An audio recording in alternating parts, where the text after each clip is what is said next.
Okay, welcome back, everybody, here on Wigs for Wigs. I am joined once again by Bill Venezia, and it is Oscar season. This Sunday is the Academy Awards. Not sure how much either of us have seen any of the movies that are nominated this year for the Academy Awards, but we're going to dive in today, talk a little bit about some movie history, the history of the Academy Awards, maybe some movies that won that we're not so sure how they won, or movies that should have gotten more recognition and accolades from the Academy and simply didn't. And see kind of what the history of Hollywood and the Academy Awards can tell us about American society at the time that these things were happening, including today, how life imitates art sometimes. So, Bill, welcome back. Joe, always a pleasure. And truth be told, I have actually only seen one of the nominees for Best That's Picture. what I was going to ask you. I'll be honest, I have too. The Banshees of Inisherin. And I want to see that one. I haven't seen it yet. It's well worth. I like the cast that movie has. Me too. Brendan Gleeson, Brendan Terry Condon. So Brendan Gleeson and Colin Farrell. Colin Farrell, great actors. I think the acting, I'm just going to give you my review. The acting is a little better than the movie plot, but it's typically Irish. Has beautiful. It's got to be pretty bleak then. It's typically bleak, Irish, but it's got beautiful imagery, which is juxtaposed to that bleak theme. But it's well acted. It's a good movie. It's well worth it. I'm not sure how it's been on my going to list. fare. I haven't been able to see it yet. You know, I was shocked that one, and the other one that's on my list I haven't been able to see yet is Steven Spielberg's movie. Yes, his semi-autobiographical movie about his childhood. The Fabelmans. The Fabelmans. I'll wait to see that when it's for free. Yeah, I'm kind of curious about that one. No, I love Steven Spielberg, so that's the other one that's on my list. I saw Top Gun. That's the only one I've seen of the nominees, and I'm not a big Top Gun person. My brother, it's his favorite movie, the original Top Gun. But yeah, I never saw the I original. saw it. It was entertaining. Fine. I think I'll pass. I think I'll pass. I have no interest in Avatar. I never saw the first Avatar. No, me neither. And to be honest, I don't know who did see the first Avatar that made so much money, because I've never heard anybody, when they're asked their favorite movie, to ever say anything about Avatar. I think, Joe, even though we are of different generations, that is a movie for generations that are younger than ours. I mean, I was in college when the first Avatar came out. You would think Is it that long? Is it that long? Wow. I never saw it. I never really heard anybody talk about it. I guess technologically it's some wonder, but I you know what? Look, I'm not taking anything away from those movies. As I was telling you this morning, I was a very big fan as an adolescent reading Marvel comics. In fact, I told you I had the first Spider-Man number 1, that my grandmother, by the way, threw out with my comic books. So I can't cash in. But I don't understand the appeal to those Marvel movies. They keep churning them out. I don't either. They keep churning them out, and they're making millions and billions of dollars. I have not been able to get into the Marvel movies. I don't know why. I just had a conversation with a film documentarian, my niece, Samantha Gurry. She works teaching film out in Los Angeles. And she told me, when I explained this to her, my feelings about it, she said, I think that they're reaching their saturation point, because they're gotten pretty expensive to produce, and I think it's the law of diminishing returns. You'll see them That's starting to true. wane. But I loved. I'm not against comic book movies. I love the Dark Knight movies, the Christian Bale Batman movies. I even love some of the older Batman movies, Michael Keaton Batman movies. I thought were good. I did see the original. I thought Val Kilmer and George Clooney were terrible as Batman, but I like Michael Keaton. I like Christian Bale's Batman movies. Except for the third one, I couldn't really understand any of the dialogue. I'd see Christian Bale in any movie. But I think he's a great actor. I don't know. These Avengers movies, I've just never been able to get into. Yeah. And it's funny. As a kid, I would go to see the 1940s serials in theaters in Jersey City, they would rerun them. Superman, the gentleman who played Superman, this is predating the TV right. series, was Kurt Allison. And the Batman, I can't even remember their names. It was Yeah, called pre-Adam West. The Batman. Yeah, The Batman. And the series were 20 episodes long. They were about 20 minutes in duration. So when you went to the theater, they were almost like a come-on to the movie you were going to see. So you had to keep going back to the theater to see the rest of the serials. Right. Once in a while, they run them on TCM and stuff, but they're pretty funny to watch in retrospect. But you know what? I was into Batman. I was into Superman as a kid. I'm talking about the 50s and the 60s. Yeah. And I found those serials pretty good. I mean, I used to laugh at the George Reeves version of Superman. You know, Christopher Reeve. No, George Reeves plays Superman on TV. Oh, on TV. On TV, and Yes. it actually, it's funny. L.A. City Hall was featured prominently in there.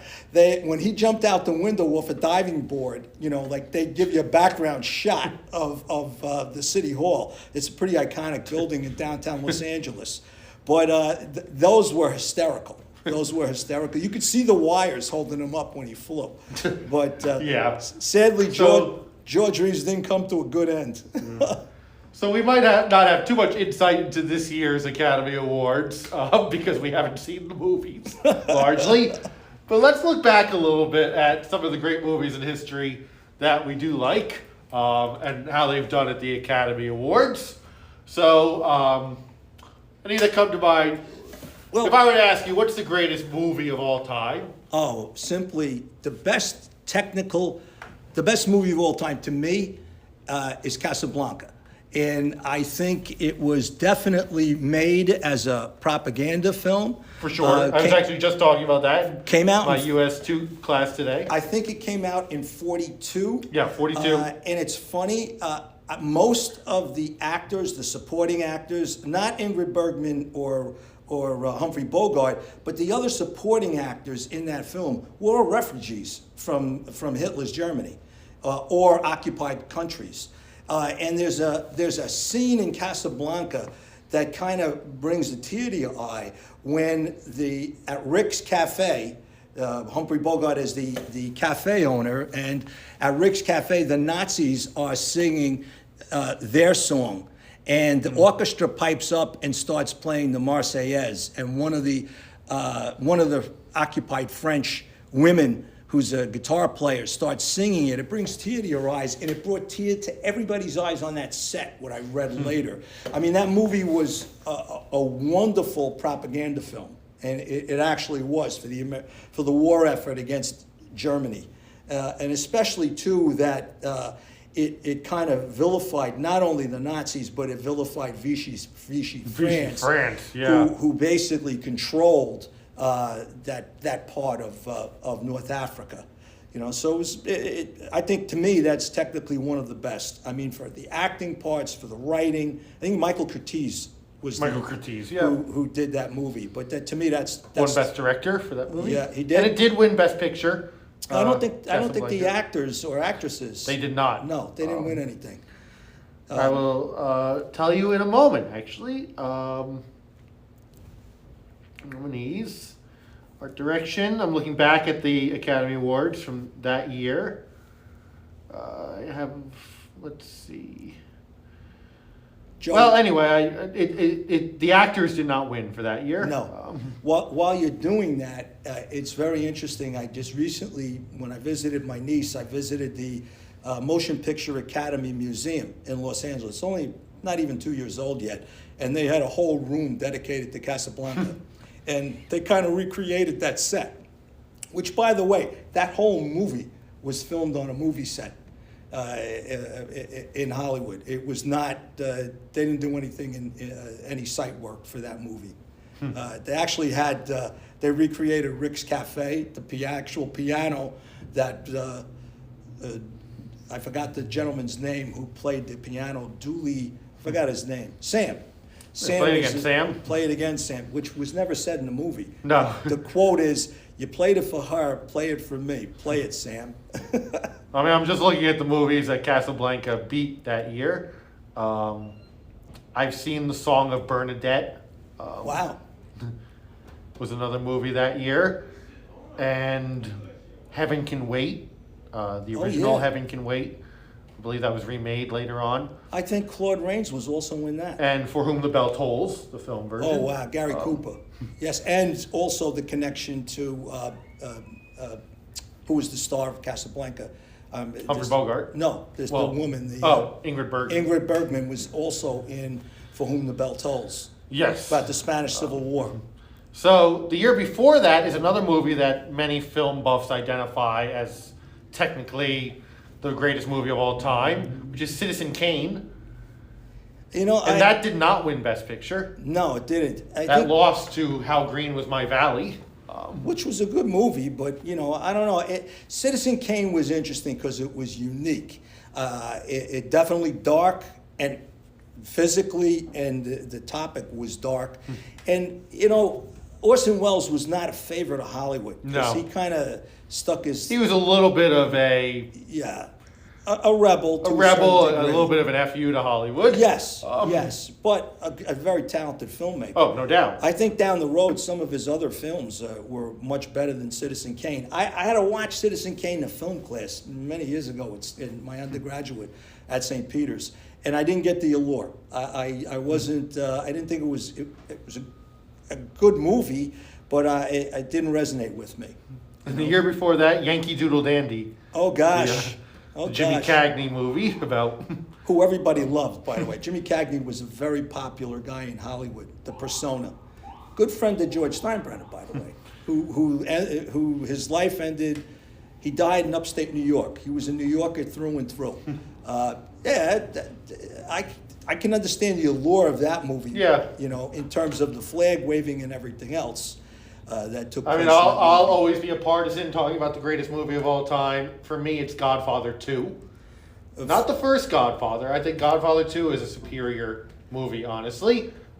You know, it's interesting, too, because... With the different timelines, telling the origin story of Vito with Robert De Niro and contrasting that with Michael's descent into darkness, I think it's a phenomenal movie. It's in my top 5. I think both of them, I love...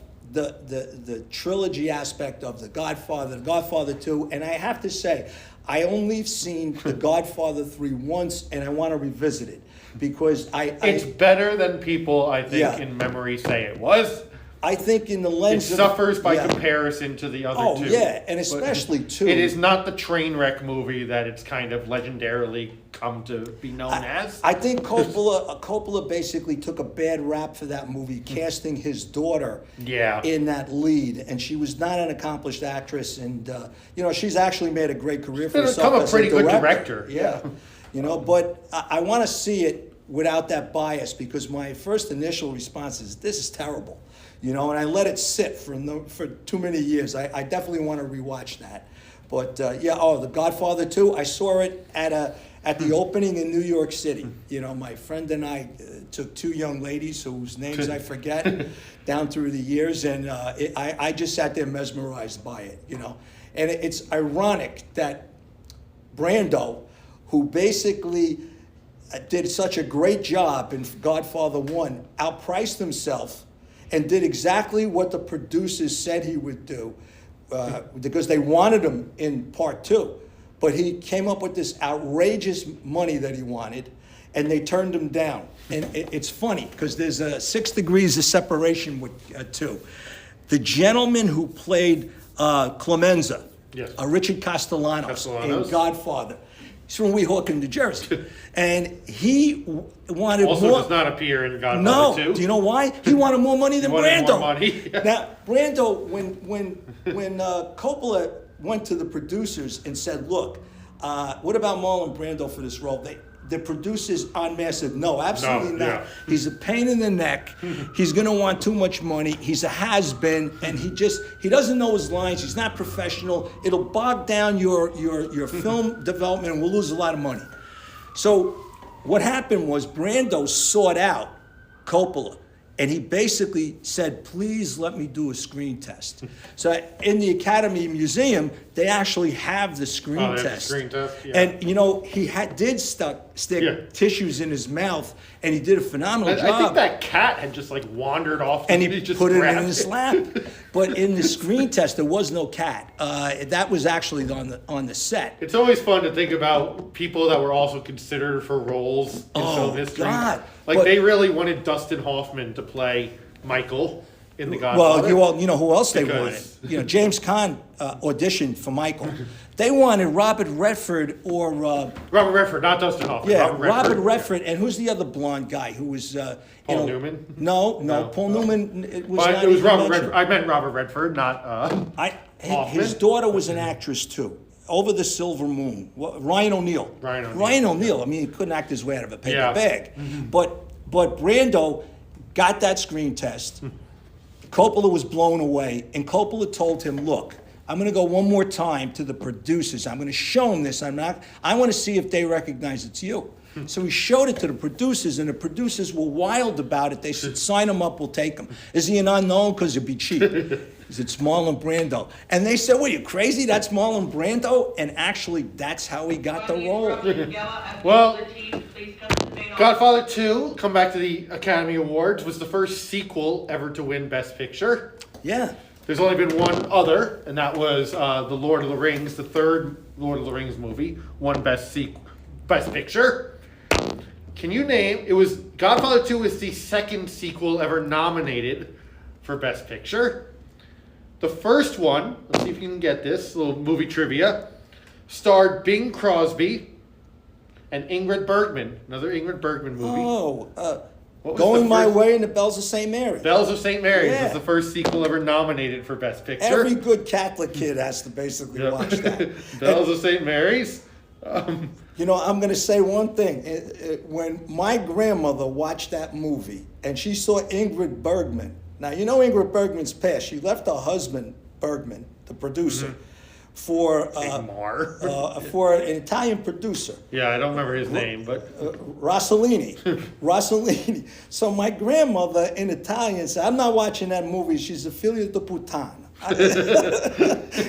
That's what my grandmother felt about Ingrid Bergman. She couldn't get over the fact she was dressed as a nun and cast as a nun.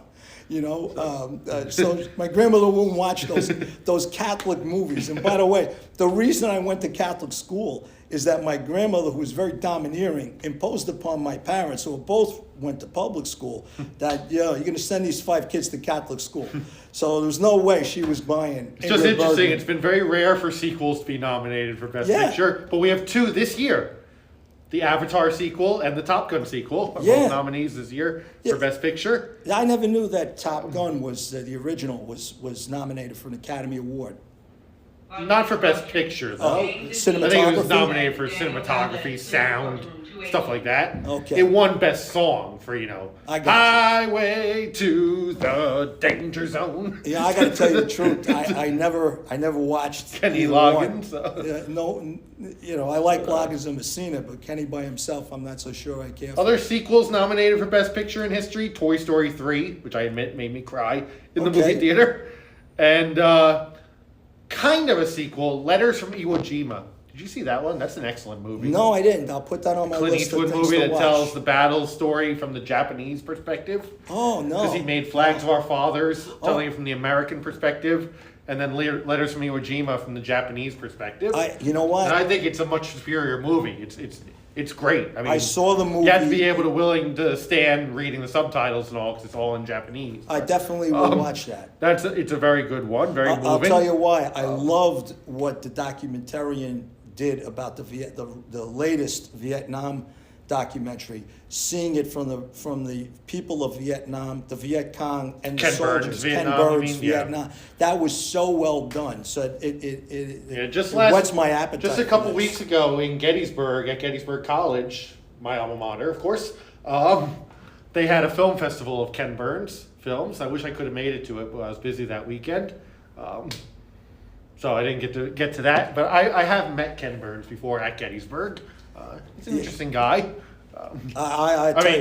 Greatest documentarian. Anything he does, I would watch. I tell you, the one that really I thought when he did the one about country music. Yeah. Because the roots go so far deep.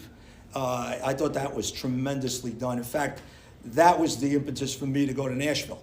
And phenomenal, and the All music right. was great. What's a movie? What's a movie that maybe did not get the accolades you felt it deserved, either from the Academy Awards or in general? Because there's one that immediately comes to mind for me, that I don't think there's any doubt should have won Best Picture and it lost.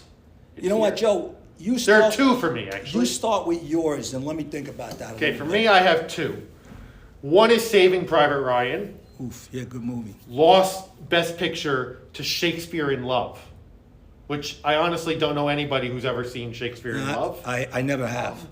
You know, it's one of those things that the Academy loves. It was a period piece. It had, you know, all the fancy costumes, and it had a cast of big named actors and all. So, you know, it was Academy Awards bait, basically, and it won Best Picture. But Saving Private Ryan, to me, is nearly a perfect war movie. Nearly God. a perfect movie, let alone war movie. Especially that the last few scenes. Yeah, and to think that lost to Shakespeare in Love, which is just kind of this frilly. You know what? I think it's the tenor of the times. If people are, you know, as we moved away from World War II, and World War II vets were aging rapidly, Yeah. as evidenced by the end This was of that 96, movie. 97, that movie came Joe, out. I caught the tail end of your class, you know, and your kids have no conception about that. I applaud your efforts to teach them about what life was like during World War II in America, you know, because they have no conception about it. It's Yeah. not even their parents, it's their No, it's their it's not even grandparents. their grandparents at It's this their point. great-grandparents, you know, and that's why we teach history. Their parents are my age now, the Yeah. kids that I'm teaching. So, I mean, it's their great-grandparents at this point. And I thought of a movie. the other one for me, I'll just throw it out Yeah, there. sure. Because to me, it's my favorite movie. I think it's a perfect movie in almost every way. And it didn't get almost anything from the Academy Award other than Best Supporting Actor for Denzel Washington, his first Academy Award. And that's the movie Glory. Oh, it's a great movie. Glory to me is almost as perfect a movie as you can make. Morgan Freeman a couple years ago, who has a resume that anybody would give their left arm for, said it's still the movie he's most proud of making. And the idea that only won a Best Supporting Actor for Denzel Washington, and I think maybe Best Sound also, it won, I think that's problematic to me. The crowning achievement of Matthew Broderick, and that means the producers. And he did a little known movie about a high school kid taking a history day off. teacher. Yeah. Oh yeah, that too. Well, I mean, he really took Glory to try to be taken seriously after He Ferris was. Bueller's Day Off. He had acting chops. He did. Great job. Well, you said one came to mind. Yes, to you. The Searchers. The Searchers. John Wayne movie. John Yeah. Wayne's best movie. That is his best movie. I agree. I have to tell you, I am a big fan of the actor John Wayne, not the real life character, because I think there's I wish Frank was here with us, because I know Frank can't stand John Wayne. There's a big dichotomy between his persona on screen. This was closer to it because he plays a bigot involved in a search for his niece, who's been captured by the Indians, and his half-breed nephew, basically Jeffrey Hunter, who was the first Captain Kirk, by the way. He assists him. I thought it was a phenomenal acting job by Wayne, but also, come on, it's John. John Ford. John, it's a great it's a We're just great talking movie about by John John Ford Ford. in class today. You know, Five it was a years super movie. I mean, John Wayne didn't win any awards for that movie. No. And then the only he won award, one Academy True Award. Grit. That was for True Grit. And that was lifetime achievement. Right, you know? essentially. But getting back to him, because I think it's important. The interesting part why Frank doesn't like him is because he had deferments. He never served in World War II.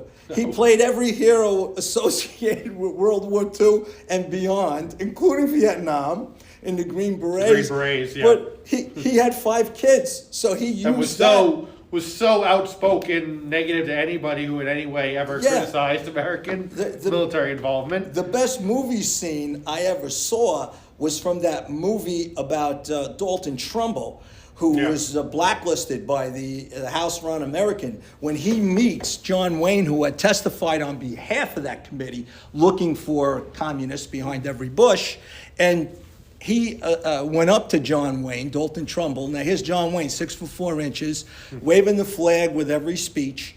And Dalton Trumbull confronts him after the reporters had talked to him, and he says, now Dalton Trumbull was an ex-Marine who was in the Pacific, and he said, "Mr. Wayne, where did you serve?" All 5'7" of him, and he had the courage of his convictions to call him out. If Wayne could have punched him, he would, but there were too many photographers around, and he just put him in his place, and then went to testify, and ultimately we know the tragedy of Dalton Trumbull's life.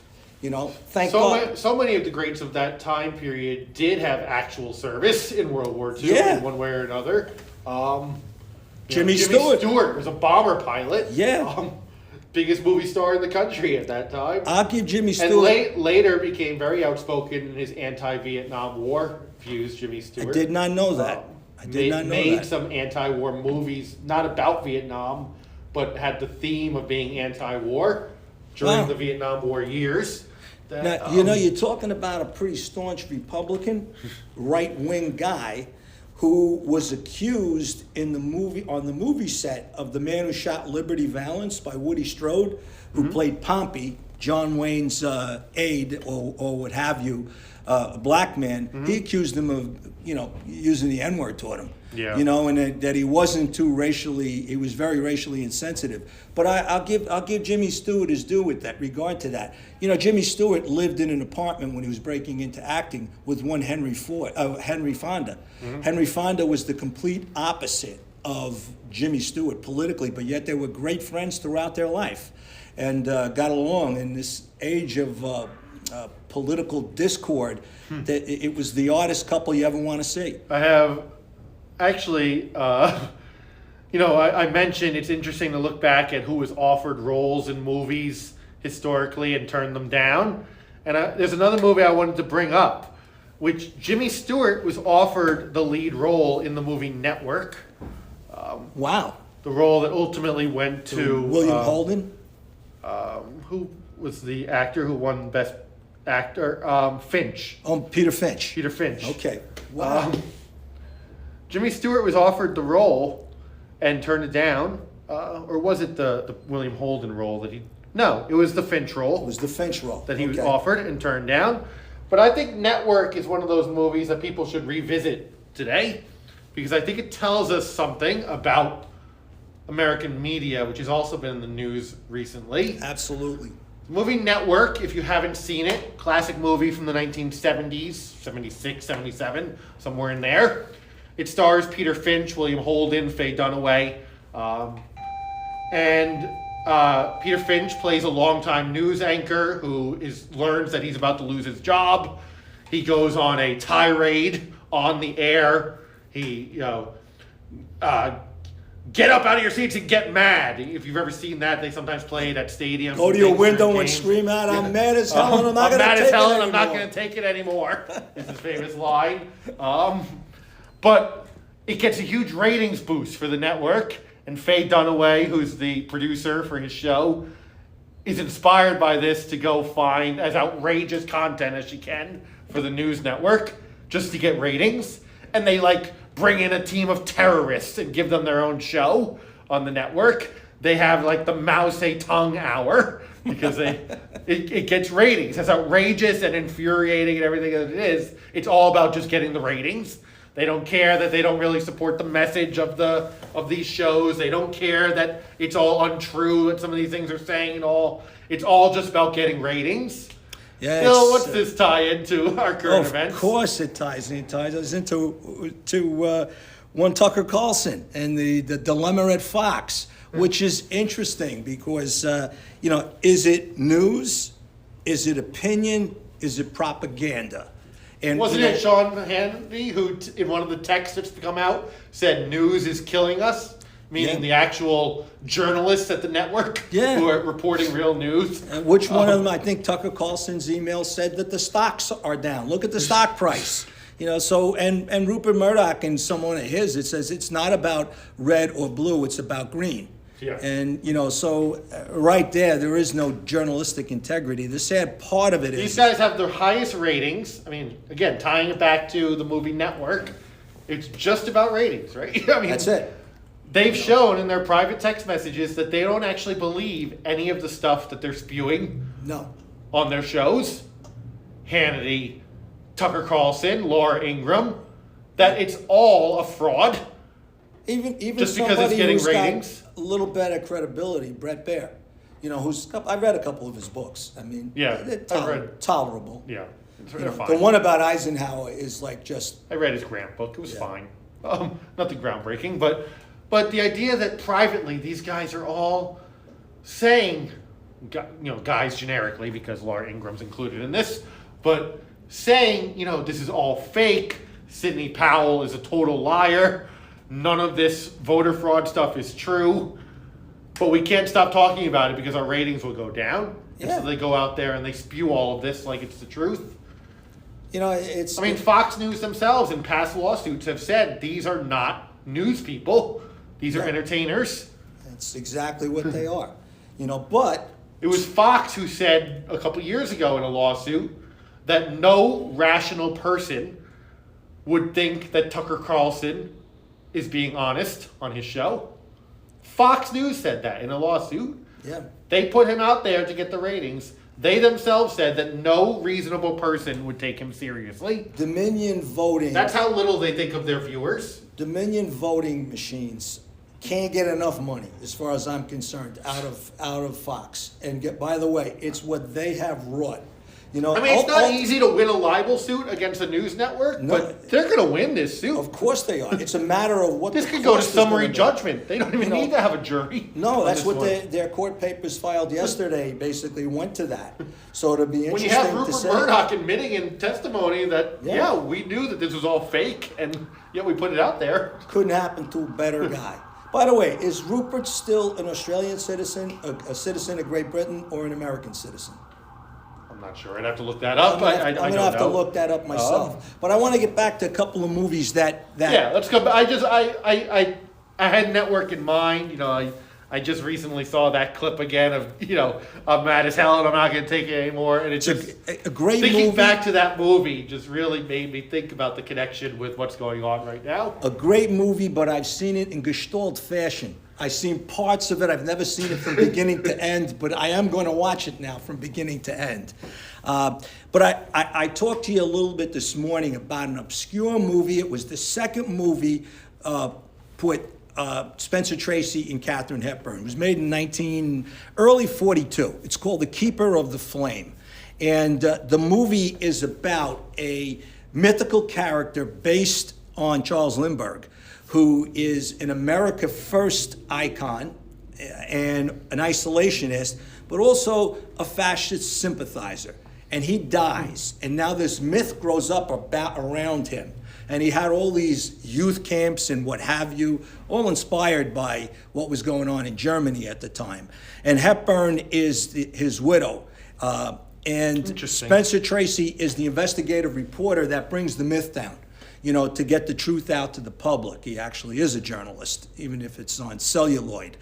But it was the impetus for another movie based on a novel and by Philip Roth called, The Plot Against America. Yeah. Which was, explicitly about a mythical 1940 election in the aftermath when Charles Lindbergh defeats Franklin Roosevelt in 1940 for the presidency, and what happens in America during the 4 years that he's president. I'm not going to give you the spoiler alert how it ends, but it explicitly names Lindbergh, and who is now President Lindbergh, and what America basically devolves into in terms of isolation, not in the war, but supporting the German war effort.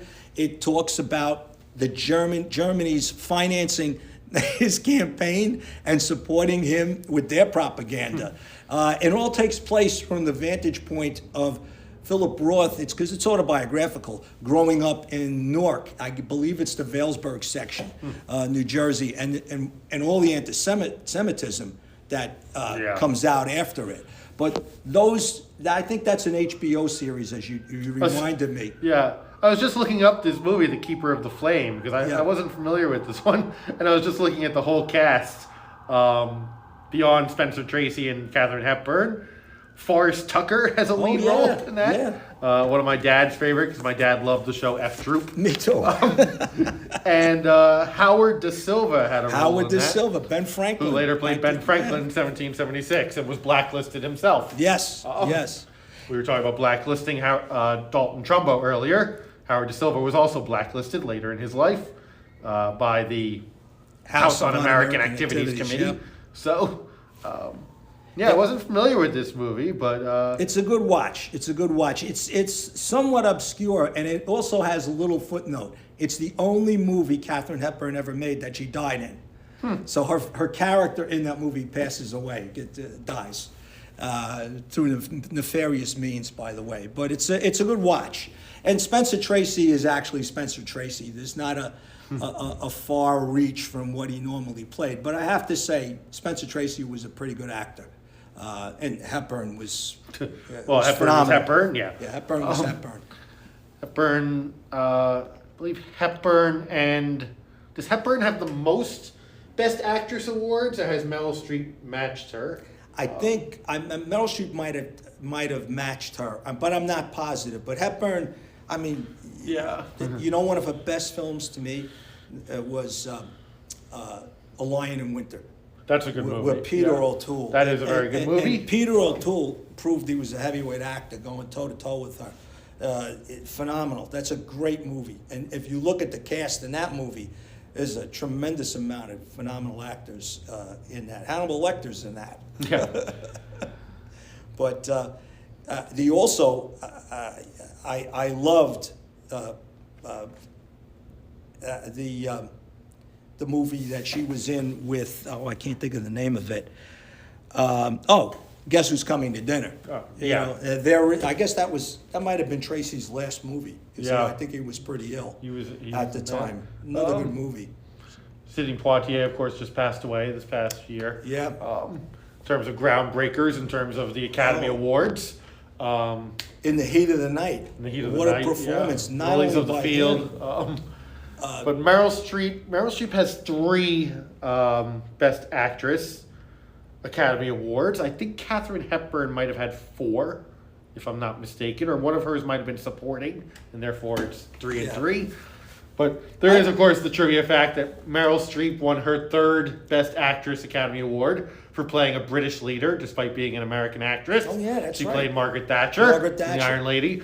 And the most Best Actor Academy Awards ever is held by Daniel Day-Lewis, who is a British actor and yet won his record-setting 3rd for playing an American leader, Abraham Lincoln. British actor who, by way of Ireland. By way of Ireland, yeah. But his father was the poet laureate of England. Another chameleon. He could probably do anything. And I liken the Aussie guy that you mentioned before, who played Batman. Who was the one Batman that you liked?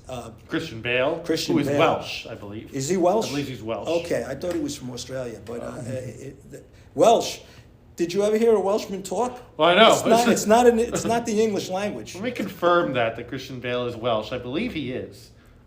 Yeah. Haverford. Wow. Haverford versus Wales. Haverford Wales. Yeah. Did you ever see that Welsh town name that's like Yes. 100 letters long? Yes. There's no vowels in it. I've been a fan of boxing for a long time, and believe it or not, there was a great fighter from Wales, the Lion of Wales, and his name was Joe Calzaghe, and his family emigrated from Italy, and he had a real string of wins. He was a champion, and right now I think he was a middleweight, but he was really maybe a light heavyweight, not a heavyweight, but he was a really good fighter managed by his father, who was an Italian immigrant. Now I don't understand what any self-respecting Italian does, how they immigrate to Wales. First of all, it had to be some culture shock because even the British don't understand what the Welsh are talking about. Well, here Christian Bale says both his parents are English, so he says I was born in Wales, but I'm not Welsh. I'm English. So, Yeah, I mean, I think there's because otherwise also, we would never understand a word. there's a bit of a stigma to that too, by the way, being from Wales. I have a good friend, Andy Williams, who tells me that, the Welsh are nutters. So we have only a couple minutes left here. Are you rooting for the Banshees of Inisherin because Well, it's the only one you've seen? I'm going to tell you the truth. I don't think it's the best movie, and not even seeing the other ones. I think the best part of that movie is the imagery, the beautiful photography and cinematography of that Irish island. And also the acting performances of Brendan Gleeson and Colin Farrell. Not only that, even the supporting actors are tremendous. Kerry Condon was nominated also, the female. Yes, she's excellent. She's a very good actress. She's Colin Farrell's sister in the play. I know her from the past, from the TV show Rome on HBO. Yeah, she was, I never knew of her other work. And also, there was a movie, The Last Station, I think it was called. It was about the last months of Leo Tolstoy's life. Oh, I have to and look she that was up. one of the leads in that movie. It was very good. She played his granddaughter or something in the movie. I don't think the sum total of the acting performances and the beautiful imagery of Ireland, period, make that. A lot of people are going to look at that. There's another movie that both Colin Farrell and Brendan Gleeson were in, which was even darker. It's called Bruges. Yeah, in Bruges. Yeah, I saw that one. In Bruges. Again, a dark movie. Yeah, that one came out back when I was in college. I saw that one. And the Irish basically... I saw a lot more movies back when I was in college. The Irish imported their darkness to Belgium. Yeah. I will say, as my last thoughts, as we look ahead to the Academy Awards on Sunday, one, I hope nobody gets slapped, because what a mistake that was last year. But two, the one person I am rooting to win, even though I haven't seen The Fabelmans, like I said, yet, John Williams is nominated. Okay. Again, it's the last time he and Steven Spielberg are going to collaborate on a movie. They, of course, have such a long history of great work together. For the music. So even though I haven't seen The Fabelmans, I haven't heard the soundtrack to The Fabelmans, and John Williams has no shortage of awards and accolades throughout his career already. Well, like you said before, I'm rooting for a final. Period pieces do well. Yeah, I'm rooting for a final Academy Award for John Williams, another kind of lifetime achievement, if nothing else. Because, you have John Williams. I mean, if you think about movie music, it's John Williams, and then it's everybody else. There's James Horner. There's, some other people that have been very good Joe, in history. But you owe yourself a trip this summer up to the Boston Pops, up in the Berkshires. Because he does a concert up there every year. Yeah. And it's nice. It's outdoors. It's a nice event. I've never been to it, but I'm kind of close to it in Vermont. So any of you out there who are listening, as always, we love to hear your thoughts. What are movies in history that you feel deserve more credit than they got, or more accolades? What are you looking forward to on this Sunday's Academy Awards? If you've seen any of the movies that were nominated this year. What are movies in the past that won the Best Picture that maybe you don't think should have won? I mean, I talked about Shakespeare in Love.